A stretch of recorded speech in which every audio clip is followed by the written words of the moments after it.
నమస్తే శ్రీమాత్రే నమః శ్రీ కృష్ణాయ నమః హిట్ టీవీ భక్తి ప్రేక్షకులకు స్వాగతం సుస్వాగతం.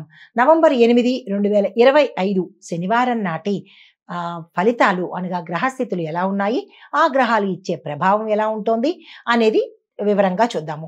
ముందుగా గ్రహస్థితులు చూసినట్టయితే కనుక చంద్రుడు కర్కాటకంలోను ప్రవేశించి గురువుకు దగ్గరలో ఉన్నాడు. సూర్యుడు తులాలోను, బుధుడు వృశ్చికంలోను, శుక్రుడు ధనస్సులోను, కుజుడు సింహంలోను, శని భగవానుడు మీనరాశిలోకి వెళ్ళిపోయాడు.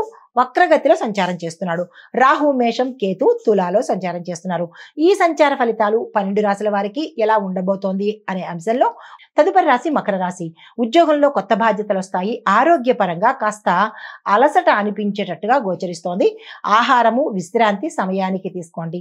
ఇది మినహా ఎటువంటి ఇబ్బందులు ఈ రాశిలో ఉండే వారికి ఈ రోజు కనిపించట్లేదు. అన్ని విధాల చాలా చక్కగా ఈ రోజు ఉండబోతోంది.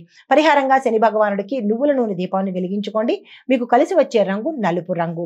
తదుపరి రాశి కుంభరాశి. ఈ రాశి వారికి మిత్రుల యొక్క సహాయ సహకారాలు సమయానికి అందుబాటులోకి వస్తాయి. కొత్త సంబంధాలు ఏర్పడతాయి. ఆర్థికంగా అభివృద్ధి దిశలో అడుగులు వేస్తారు.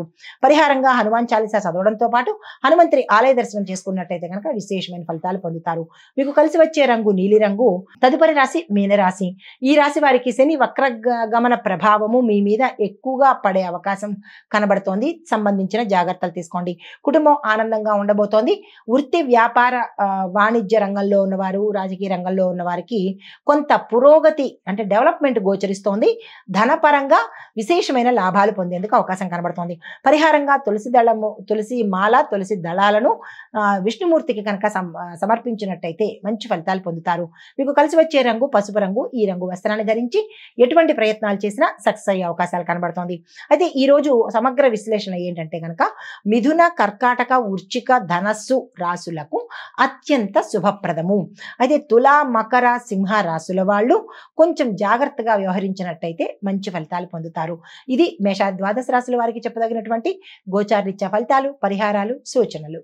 నమస్తే.